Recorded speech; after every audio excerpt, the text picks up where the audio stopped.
Hello guys, welcome to Ansi's views.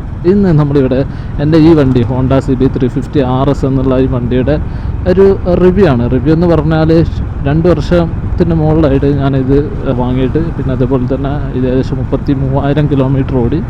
അപ്പോൾ അതിൻ്റെ ഒരു യൂസർ റിവ്യൂ ആണ് പറയാൻ ഉദ്ദേശിക്കുന്നത്. ആദ്യം തന്നെ നമുക്കിതിൻ്റെ മെച്ചങ്ങളെ അല്ലെങ്കിൽ എനിക്ക് ഇഷ്ടപ്പെട്ട കാര്യങ്ങളെ കുറിച്ച് ചർച്ച ചെയ്യാം. ഒന്നാമത്തെ എനിക്ക് ഏറ്റവും ഇഷ്ടപ്പെട്ട കാര്യം എന്ന് പറഞ്ഞാൽ ഇതിൻ്റെ റിഫൈൻമെൻ്റ് ആണ്. ഈ വണ്ടിയെ റിഫൈൻമെൻറ്റ് ബെഞ്ച് മാർക്ക് എന്ന് തന്നെ പറയാൻ പറ്റും. സിംഗിൾ സിലിണ്ടർ വണ്ടികളിൽ ഏറ്റവും റിഫൈൻഡ് ആയിട്ടുള്ള വണ്ടി എടുക്കുകയാണെങ്കിൽ മിക്കവാറും നമ്പർ 1 ലിസ്റ്റിൽ വരുന്ന ഒരു വണ്ടി ഇത് തന്നെ ആയിരിക്കും. അത്രയും നല്ല ഒരു റിഫൈൻഡ് ആയിട്ടുള്ള എൻജിനാണ്. ടോപ്പ് എൻഡിൽ പോലും അത്ര വൈബ്രേഷൻ അല്ല. വണ്ടിയുടെ ഭാഗത്തു നിന്ന് നമുക്കൊരു പറ്റില്ല എന്നുള്ള രീതിയിൽ കാണിക്കൂല വണ്ടി. അങ്ങനത്തെ അത്രയും സ്മൂത്തായിട്ടുള്ള വൈബ്രേഷൻ ഫ്രീ ആയിട്ടുള്ള ഒരു എൻജിനാണ് ഇതിന് ഹോണ്ട കൊടുത്തിട്ടുള്ളത്. അതാണ് ഇതിൻ്റെ ഏറ്റവും വലിയ ഒരു പ്ലസ് പോയിൻ്റ് എന്ന് പറയുന്നത്. ഒരു 110 റേഞ്ചിലൊക്കെ നമുക്ക് സുഖമായിട്ട് ഈസി ആയിട്ട് ക്രൂസ് ചെയ്ത് പോകാൻ പറ്റും. നല്ല ടൂറിങ് ഫ്രണ്ട്ലി ആയിട്ടുള്ള ഒരു വണ്ടിയാണ്. അതുകൊണ്ട് തന്നെ ഈ വൈബ്രേഷൻ സംഭവമൊന്നും ഇല്ലാത്തത് കാരണം. പിന്നെ രണ്ടാമത്തെ കാര്യം എന്ന് പറഞ്ഞാൽ ഇതെന്നെ സർപ്രൈസ് ചെയ്തൊരു കാര്യമാണ്. ഈ വണ്ടി എത്രത്തോളം കോർണർ ഫ്രണ്ട്ലി ആണെന്ന് എനിക്കറിയില്ലായിരുന്നു. ടെസ്റ്റ് ഡ്രൈവിലൊന്നും നമ്മൾ അത്ര കോർണർ സംഭവമൊന്നും ചെയ്യില്ലല്ലോ. പക്ഷെ വണ്ടി എടുത്ത് ടൂറൊക്കെ പോയി ചുരമൊക്കെ കയറുമ്പോഴാണ് നമുക്ക് ഇതിൻ്റെ ഒരു കോൺഫിഡൻസ് മനസ്സിലാകുന്നത്. വണ്ടി അങ്ങ് കടത്തി അങ്ങ് എടുത്താലും നമ്മുടെ കയ്യിൽ നിൽക്കും, അങ്ങനത്തെ കോൺഫിഡൻസ് ആണ്. അപ്പോൾ ഇത് തന്നെ സർപ്രൈസ് ചെയ്തൊരു കാര്യമാണ്. അപ്പോൾ ഇതാണ് രണ്ടാമതായിട്ട് എനിക്ക് ഏറ്റവും ഇഷ്ടപ്പെട്ട കാര്യമായിട്ട് പറയാനുള്ളത്. മൂന്നാമത്തെ കാര്യം എന്ന് പറഞ്ഞാൽ ഇതിൻ്റെ സൗണ്ട് എന്ന് പറഞ്ഞാൽ വെൽ റിഫൈൻഡ് ആയിട്ടുള്ള സൗണ്ടാണ്. പക്ഷെ നല്ല തമ്പുണ്ട്, നല്ല ലൗഡാണ്. പ്രത്യേകിച്ച് ഇതിൻ്റെ ലോവൻറ്റിലൊക്കെ നല്ല തമ്പിയായിട്ടുള്ള എക്സോസ്റ്റ് നോട്ടാണ് ഇതിനുള്ളത്. അപ്പോൾ അത് ഏറ്റവും ഇഷ്ടപ്പെട്ട ഒരു കാര്യമാണ്. പിന്നെ അടുത്തതെന്ന് പറഞ്ഞാൽ ഇതിൻ്റെ വണ്ടിയുടെ മൈലേജാണ്. ഇപ്പോൾ കണ്ടില്ലേ, ഇപ്പോൾ ഞാൻ എൻ്റെ ഓഫീസ് റൈഡാണിത്. ഇതിലെ മൈലേജ് നിങ്ങൾക്ക് കാണുന്നുണ്ടോ? 42.3 ആണ് ആവറേജ് മൈലേജ് കാണിക്കുന്നത്. അതായത് ഒരു 4th ഗിയറിൽ 60-70 റേഞ്ചിൽ പിടിച്ച് ഇങ്ങനെ പോവുകയാണെങ്കിൽ നമുക്ക് നല്ല മൈലേജാണ്. 40 എബോവ് കൺഫേം ആണ്. എനിക്ക് 42-41+ എപ്പോഴും ഓഫീസ് റൈഡ് കിട്ടാറുണ്ട്. ടൂറിങ്ങൊക്കെ ആണെങ്കിൽ നമ്മളൊരു 90 വരെയൊക്കെ ആക്സിലറേഷനൊക്കെ ജെൻറ്റിലാക്കി ഓടിക്കുകയാണെങ്കിൽ 43+ ഒക്കെ കിട്ടുന്നുണ്ട്. അപ്പോൾ കൺഫേം മൈലേജാണ്. പിന്നെ ഇതിൽ കാണിക്കുന്ന മൈലേജായിട്ട് ഞാൻ ഒരുപാട് പ്രാവശ്യം ഫുൾ ടാങ്ക് അടിച്ചിട്ട് ചെക്ക് ചെയ്യാറുണ്ട്. ഇതിൽ കാണിക്കുന്ന ആ മൈലേജിനേക്കാൾ ഒരു 0.5 0.6 ആണ് ചിലപ്പോൾ എറർ വരാറുള്ളത്. അപ്പോൾ നമുക്ക് ഇതിൽ റിലേ ചെയ്യാൻ പറ്റും. ഇപ്പോൾ 42.3 കാണിക്കുന്നുണ്ടെങ്കിൽ നമുക്ക് ഇതിലൊരു 41.8 കൺഫേം ആയിട്ട് കിട്ടുമെന്ന് പറയാൻ പറ്റും. ഏകദേശം ആ ഒരു 42ൻ്റെ അടുത്തായിട്ട് മൈലേജ് ഉണ്ടാവുമെന്ന് കൺഫേം ആയിട്ട് പറയാൻ സാധിക്കും. ഒരു 350cc ഇത്രയും പെർഫോമൻസ് ഉള്ളൊരു വണ്ടിയിൽ ഇങ്ങനെ ഒരു മൈലേജ് കിട്ടുകയെന്ന് പറഞ്ഞാൽ it's A great thing. Okay, അപ്പോൾ അത് നല്ലൊരു കാര്യമായിട്ട് പറയാൻ സാധിക്കും. അടുത്തൊരു പ്ലസ് എന്ന് പറഞ്ഞാൽ ഓഫ് കോഴ്സ് ഇതിൻ്റെ പെർഫോമൻസ് ആണ്. Performance and fun to ride character. ഇപ്പോൾ പെർഫോമൻസിനെ കുറിച്ച് പറയുകയാണെങ്കിൽ ലോങ് സ്ട്രോക്ക് എഞ്ചിനിൽ ഏറ്റവും ഒരു പെർഫോമൻസ് തരുന്നൊരു വണ്ടിയാണ് ഇതിൻ്റെ ഒരു ക്ലാസ്സിൽ. പിന്നെ അതേപോലെ തന്നെ ഫണ്ണുമാണ് ഓടിക്കാൻ. കാരണം ഇതിൻ്റെ ഗിയർ എന്ന് പറഞ്ഞാൽ ഓരോ ഗിയറും നല്ല ടോൾ ഗിയറാണ്. അപ്പോൾ നമുക്ക് 4th ഗിയർ വരെയാണ് ഇതിൽ നമുക്ക് നമ്മുടെ ഈ ലോക്കൽ ലോട്ടത്തിനൊക്കെ യൂസ് ചെയ്യാൻ പറ്റുന്ന ഗിയേഴ്സ്. അപ്പോൾ ഇതിലൊക്കെ നമുക്ക് ഓരോ ഗിയറിലും മാക്സിമം പുഷ് ചെയ്ത് ഓടിക്കാൻ പറ്റും. അപ്പോൾ ഫണ്ണാണ്. ഒരു സ്പോർട്സ് വണ്ടി കൊണ്ടടക്കുന്ന പോലെ നമുക്ക് ഓടിക്കാൻ പറ്റും. പിന്നെ ഞാൻ ഓൾറെഡി പറഞ്ഞു, ഇത് ടോപ്പ് എൻഡ് കയറിയാൽ വണ്ടിയുടെ ഭാഗത്തുനിന്ന് നോ എന്നുള്ള രീതിയിൽ വണ്ടി പറയില്ല. അതുകൊണ്ട് തന്നെ നമുക്ക് മാക്സിമം പുഷ് ചെയ്ത് ഓടിക്കുന്ന ക്യാരക്ടറാണ്, അങ്ങനെ ഓടിക്കാൻ പറ്റും. അങ്ങനെ ഫണ്ണായിട്ടുള്ള വണ്ടിയാണ്. പിന്നെ ഇതിൻ്റെ മറ്റൊരു പോസിറ്റീവായിട്ടുള്ള കാര്യം പറയുകയാണെങ്കിൽ സ്മൂത്ത്നെസ് ആണ്. നമ്മൾ എൻജിൻ സ്മൂത്ത്നെസ് ഓൾറെഡി പറഞ്ഞു, പക്ഷെ അതല്ല, ഇതിൻ്റെ ക്ലച്ച്, ഗിയർ ബോക്സ്, അതേപോലെ തന്നെ ആക്സിലേറ്റർ, ഇതൊക്കെ പക്കാ സ്മൂത്താണ്. മറ്റൊരു വണ്ടി ഓടിച്ചിട്ട്, പ്രത്യേകിച്ച് റോയൽ എൻഫീൽഡ് അങ്ങനത്തെ വണ്ടികളൊക്കെ ഓടിച്ചിട്ട് ഈ വണ്ടി ഓടിക്കുമ്പോൾ നിങ്ങൾക്കത് ക്ലിയറായിട്ട് മനസ്സിലാവും. ക്ലച്ചൊക്കെ എന്ന് പറഞ്ഞാൽ പയം പോലെ ഇടാൻ പറ്റുന്ന ക്ലച്ചാണ്. അതേപോലെ തന്നെ ഗിയർ ബോക്സും പ്രിസൈസാണ്, ക്രിസ്പി ഗിയർ ബോക്സാണ്. അത് ഫസ്റ്റൊക്കെ ഒരു ടൈറ്റ് ഉണ്ടായിരുന്നു, പിന്നെ അതിനുശേഷം സ്മൂത്തായിട്ട് വരും. ടിപ്പിക്കൽ ഹോണ്ട അങ്ങനെ തന്നെയാണ്. ഓരോന്നും ടക്ക് ടക്ക് ടക്ക് ടക്ക് എന്ന് പറഞ്ഞ് നമുക്ക് ഇട്ട് പോകാൻ പറ്റും. അതിനിടയ്ക്ക് ഒരു ക്ലങ്കിനെസ്സോ അല്ലെങ്കിൽ ഒരു അങ്ങോട്ടും ഇങ്ങോട്ടും എത്താത്ത രീതിയിലോ, അല്ലെങ്കിൽ നമ്മളൊരു ഗിയർ മാറ്റുമ്പോൾ അത് ഒരു മാറ്റുന്നത് അറിയാത്ത രീതിയിലുള്ള മാറുന്നത്, അങ്ങനെയൊന്നുമില്ല. പ്രിസൈസായിട്ട് നമുക്ക് ഓരോന്നും അറിയാൻ പറ്റും. അങ്ങനത്തെ ഒരു ഗിയർ ബോക്സ് ആണ്. അതുപോലെ തന്നെ ആക്സിലേറ്ററൊക്കെ നല്ല സ്മൂത്താണ്. അതുകൊണ്ട് തന്നെ റോമാച്ചിങ് ഒക്കെ വളരെ സ്മൂത്തായിട്ട് നമുക്ക് ചെയ്യാൻ പറ്റും. ഇപ്പോൾ ഓവറോൾ സ്മൂത്ത്നെസ്, പിന്നെ അതേപോലെ തന്നെ ഒരു പ്രീമിയം ഫീലുണ്ട്. പ്രത്യേകിച്ച് ഈ സ്വിച്ചസിനും കാര്യത്തിനൊക്കെ ഒരു പ്രീമിയം ഫീലുണ്ട്. അതേപോലെ തന്നെ കീ സെറ്റിനൊരു പ്രീമിയം ഫീലുണ്ട്. ഓക്കെ, അപ്പോൾ ഇത്രയും പോസിറ്റീവ് ആയിട്ടുള്ള കാര്യങ്ങളാണ് എനിക്ക് പറയാനുള്ളത്. ഓക്കെ, ഇനി നമുക്ക് ഇതിൻ്റെ പോരായ്മകളെ കുറിച്ച് പറയുമ്പോൾ, പോരായ്മ എന്ന് പറയുമ്പോൾ 1-2 കാര്യങ്ങളായിട്ട് ഉണ്ടാവുള്ളൂ. പക്ഷേ ഇമ്പ്രൂവ് ചെയ്യേണ്ട കുറച്ച് കാര്യങ്ങളുണ്ട്. ഓക്കെ, എന്തായാലും നമുക്കിതിൻ്റെ ഒരു പോരായ്മയായിട്ട് എനിക്ക് ഫീൽ ചെയ്തൊരു സംഭവമാണ്, അല്ലെങ്കിൽ ഒരു പ്രശ്നമായിട്ട് ഫീൽ ചെയ്തൊരു സംഭവമാണ് ഇതിൻ്റെ വോബ്ലിംഗ് ഇഷ്യൂ.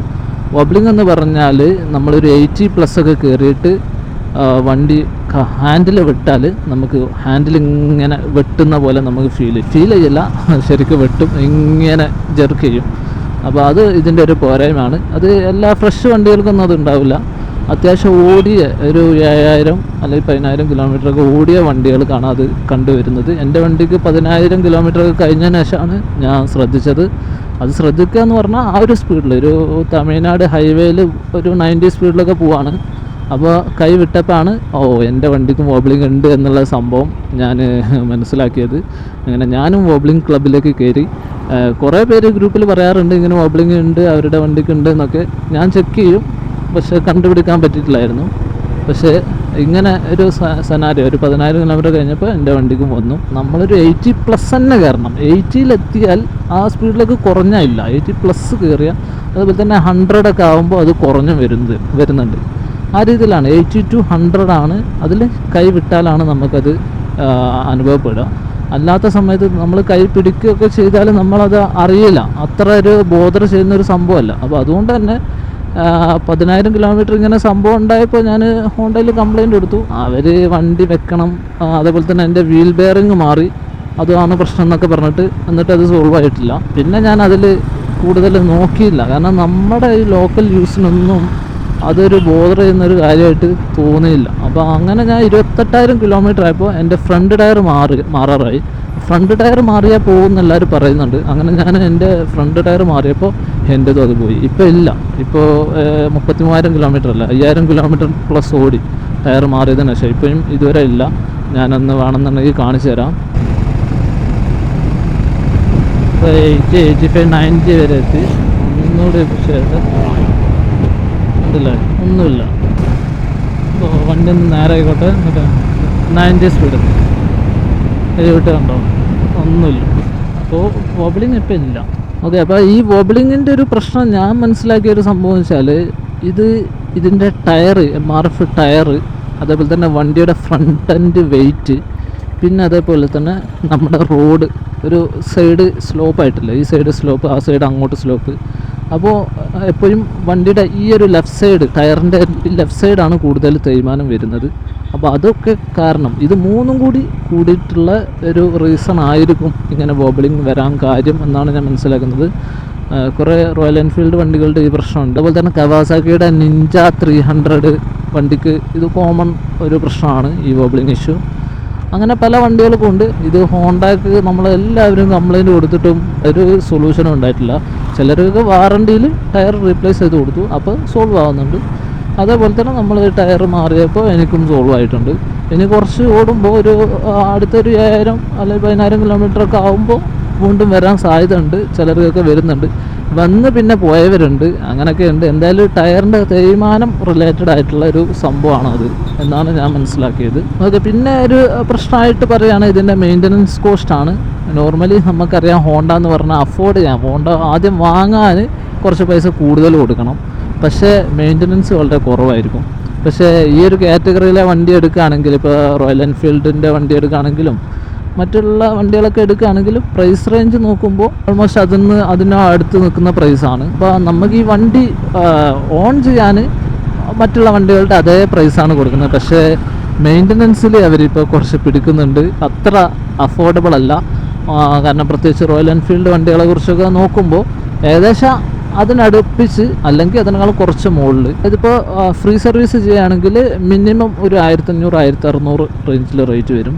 പിന്നെ അതേപോലെ തന്നെ പെയ്ഡ് സർവീസ് ചെയ്യുകയാണെങ്കിൽ മിനിമം ഒരു 3100 റേഞ്ചിൽ വരും. അതർ പാർട്സ് ചേഞ്ചസ് ഒക്കെ ഉണ്ടെന്നുണ്ടെങ്കിൽ അതിനനുസരിച്ച് കോസ്റ്റ് വരും. ഇപ്പോൾ ബ്രേക്ക് പാഡിനൊക്കെ 1100 പ്ലസ് 1200 അടുത്തൊക്കെയാണ് അതിൻ്റെ ലേബർ കോസ്റ്റും GST ഒക്കെ കൂട്ടി വരുമ്പോൾ ഒരു സെറ്റ് ബ്രേക്ക് പാഡിന് ഒരു 10,000 റേഞ്ചൊക്കെയാണ് ലൈഫ് കിട്ടുന്നത് ഫ്രണ്ടിലൊക്കെ. ബാക്കിൽ ചിലർക്ക് കുറച്ച് കൂടുതൽ കിട്ടും, ചിലർക്ക് അതിലും കുറവാണ്. അതുപോലെ തന്നെ മഴക്കാലത്തൊക്കെ പെട്ടെന്ന് ബ്രേക്ക് പാഡ് തേയുന്നുണ്ട്. അപ്പോൾ മെയിൻ്റനൻസ് എന്ന് പറഞ്ഞാൽ ഇങ്ങനെ കാര്യങ്ങളൊക്കെ നോക്കുമ്പോൾ കുറച്ച് കൂടുതലാണ്. പിന്നെ ഹോണ്ട സർവീസ് സെൻറ്ററുകളിൽ AMC എന്നൊക്കെ പറയുന്ന ഓരോ പദ്ധതികളുണ്ട്. മുമ്പ് നമ്മൾ പൈസ കൊടുക്കുകയാണെങ്കിൽ കുറച്ച് ബെനിഫിറ്റുകളൊക്കെ കിട്ടും, അങ്ങനെയൊക്കെ കുറച്ച് കുറക്കാൻ പറ്റും. അപ്പോൾ ഓവറോൾ നമ്മൾ പറയുകയാണെങ്കിൽ മെയിൻ്റനൻസ് കോസ്റ്റ് കുറച്ച് കൂടുതലാണ്. പാർട്സ്, ലേബർ കോസ്റ്റൊക്കെ കുറച്ച് കൂടുതലായിട്ടാണ് അനുഭവപ്പെടുന്നത്. എനിക്ക് തോന്നുന്നു ഹോണ്ട മാറി ചിന്തിക്കാൻ തുടങ്ങി, വണ്ടി അഫോർഡബിൾ ആക്കിയിട്ട് മെയിൻ്റനൻസ് കൂട്ടാൻ തുടങ്ങി എന്നാണ് തോന്നുന്നത്. പിന്നെ കുറച്ച് ഇമ്പ്രൂവ് ചെയ്യാൻ പറ്റുമായിരുന്നു എന്ന് തോന്നുന്ന കാര്യമാണ് 5th ഗിയറിനെ കുറിച്ച് പറയാനുള്ളത്. നമ്മൾ ഓൾറെഡി പറഞ്ഞു ഗിയറിങ് നല്ല ഫണ്ണാണെന്ന്, ടോൾ ഗിയർ ആയത് കാരണം. പക്ഷേ ഇതിൻ്റെ 5th ഗിയർ എന്ന് പറഞ്ഞാൽ നമുക്ക് യൂസ് ചെയ്യാൻ പറ്റുന്നതെന്ന് പറഞ്ഞാൽ, അപ്പോൾ ഈ ഒരു സ്പീഡിലൊക്കെ 4th ഗിയറാണ് ഇടുന്നത്. 70+ കയറിയാലാണ് നമുക്ക് ഇതിൻ്റെ 5th ഗിയർ ഇടാൻ പറ്റുക. 70+ കയറണം, എന്നിട്ട് നമുക്ക് മാക്സിമം ഒരു 110 വരെയൊക്കെ പുഷ് ചെയ്യാൻ പറ്റുള്ളൂ. അപ്പോൾ 70-ൽ താഴെയാണെങ്കിൽ നമ്മൾ 4th ഗിയർ ഇടണം. അതേപോലെ തന്നെ 110-ലൊക്കെ നമ്മൾ ക്രൂസ് ചെയ്ത് പോകുമ്പോൾ ഓവർടേക്കിങ് ചെയ്യണമെങ്കിൽ നമുക്ക് 4th ഗിയറിലേക്ക് ഇടണം. ശരിക്ക് 5th ഗിയറിൽ ഇട്ടിട്ട് ഓവർടേക്കിങ്ങും ഒക്കെ ചെയ്യാൻ പറ്റുന്ന ഒരു സ്പീഡ് എന്ന് പറഞ്ഞാൽ 70+, അതേപോലെ തന്നെ 110 ആ റേഞ്ചാണ്. അപ്പോൾ അതൊരു പോരായ്മയായിട്ട് തോന്നി. സംഭവം ഹോണ്ട പറയുന്നുണ്ട് ഇത് ടൂറിങ് ഗിയറാണ് എന്നുള്ള രീതിയിൽ. ഓക്കെ, പക്ഷെ അതിനൊരു ടോപ്പ് എൻഡിലെത്തിയിട്ടെങ്കിലും നമുക്ക് അതുവരെയെങ്കിലും ഓവർടേക്ക് ചെയ്യാൻ പറ്റുന്ന ഒരു രീതിയിൽ തന്നിരുന്നെങ്കിൽ കുറച്ചുകൂടി കൊള്ളായിരുന്നു, കുറച്ചുകൂടി ഇമ്പ്രൂവ് ചെയ്യാമായിരുന്നു എന്നൊരു തോന്നിയ കാര്യമാണ്. പിന്നെ ഇമ്പ്രൂവ് ചെയ്യേണ്ട കാര്യമാണ് ഹെഡ്ലൈറ്റിൻ്റെ വിസിബിലിറ്റി. നമ്മളിപ്പോൾ നൈറ്റിൽ ഓടിക്കുകയാണെങ്കിൽ നോർമൽ കണ്ടീഷനിൽ വണ്ടി ഓടിക്കുകയാണെങ്കിൽ ഒരു പ്രശ്നമില്ല, അത്യാവശ്യം വിസിബിളാണ്. പക്ഷേ നമ്മളൊരു ചുരം കയറുക ഇറങ്ങുക അങ്ങനത്തെ ഒരു സെനാരിയൊക്കെ ആകുമ്പോൾ നമുക്ക് ഇതിൻ്റെ ഒരു ലിമിറ്റ് കഴിഞ്ഞാൽ പിന്നെ ഹെഡ്ലൈറ്റിന് വെട്ടമില്ല. അപ്പോൾ ചെറിയൊരു ഇറക്കും കർവ് ആയിട്ടുള്ള റോഡൊക്കെ ആണെങ്കിൽ നമുക്ക് ശരിക്ക് ഒരു ത്രോ കിട്ടുന്നില്ല, അതുപോലെ തന്നെ വൈഡില്ല, അങ്ങനെയൊക്കെ നല്ല രീതിയിൽ അനുഭവപ്പെടും, ഫീൽ ചെയ്യും ബാഡായിട്ട്. അതേപോലെ തന്നെ മഴ പെയ്യുന്ന കണ്ടീഷനിൽ ഇതിന് ലൈറ്റ് ഉണ്ടോ എന്ന് പോലും അറിയില്ല. അത് പ്രത്യേകിച്ച് വൈറ്റ് ലൈറ്റുള്ള വണ്ടികൾക്ക് പൊതുവെ കണ്ടുവരുന്നൊരു പ്രശ്നമാണ്. അപ്പോൾ ഈ ഒരു വണ്ടിക്ക് കുറച്ചുകൂടി ഇൻറ്റൻസിറ്റി കൂടിയ വൈറ്റ് ലൈറ്റൊക്കെ കൊടുക്കായിരുന്നു എന്ന് തോന്നുന്നുണ്ട്. അപ്പോൾ അതാണ് ഇതിൻ്റെ ഒരു അടുത്തൊരു പ്രശ്നമായിട്ട് എനിക്ക് തോന്നിയൊരു സംഭവം. ഞാൻ എന്നിട്ട് ഫോഗ് ലാമ്പ് വെക്കുകയാണ് ചെയ്തത്. അപ്പോൾ ടൂറിങ്ങിന് ഇപ്പോൾ ഓക്കെയാണ്. പിന്നെ അടുത്തൊരു കാര്യം എന്ന് പറഞ്ഞാൽ ഇതിൻ്റെ എൻജിൻ പെയിൻറ്റ് ക്വാളിറ്റിയാണ്. എൻജിൻ കേസിങ്ങിലെ പെയിൻറ്റ് ക്വാളിറ്റി എന്ന് പറഞ്ഞാൽ പ്രഷർ വാഷിംഗ് ഒക്കെ പേടിയാണ്. ഞാൻ ഫസ്റ്റ് സർവീസിന് പ്രഷർ വാഷ് ചെയ്തു. ഞാൻ പുറത്തുനിന്ന് ചെയ്യിച്ചതല്ല, ഷോറൂമിൽ നിന്ന് പ്രഷർ വാഷ് ചെയ്തിട്ട് എൻ്റെ ക്ലച്ച് ക്യാബിൽ വന്ന് നിൽക്കുന്ന ആ ഒരു പോർഷനിൽ പെയിൻറ്റ് ചിപ്പ് ചെയ്ത് പോയി.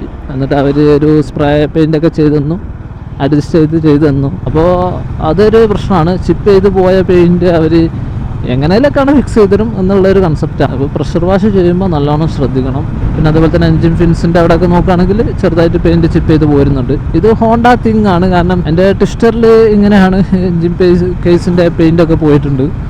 അപ്പോൾ അതേ രീതിയിലാണ് ഇവിടെ ഉള്ളത്. കുറച്ച് വിലയൊക്കെ കൊടുക്കുമ്പോൾ അവർക്ക് ചെറിയൊരു ഇമ്പ്രൂവ്മെൻ്റ് ഉണ്ട്. അതേ രീതിയിലാണെന്ന് പറയാൻ പറ്റില്ല, പക്ഷെ എന്നാലും അതൊക്കെ നല്ല ക്വാളിറ്റിയിൽ ഇപ്പോൾ വരുന്ന റോയൽ എൻഫീൽഡ് വണ്ടികളുടെയൊക്കെ നല്ല പെയിൻറ്റിങ് ആണ് എൻജിൻ കേസിങ്ങിലൊക്കെ. അതേ രീതിയിലൊക്കെ ആക്കായിരുന്നു എന്ന് തോന്നിയിട്ടുണ്ട്. ഇമ്പ്രൂവ് ചെയ്യേണ്ട കാര്യമാണ്.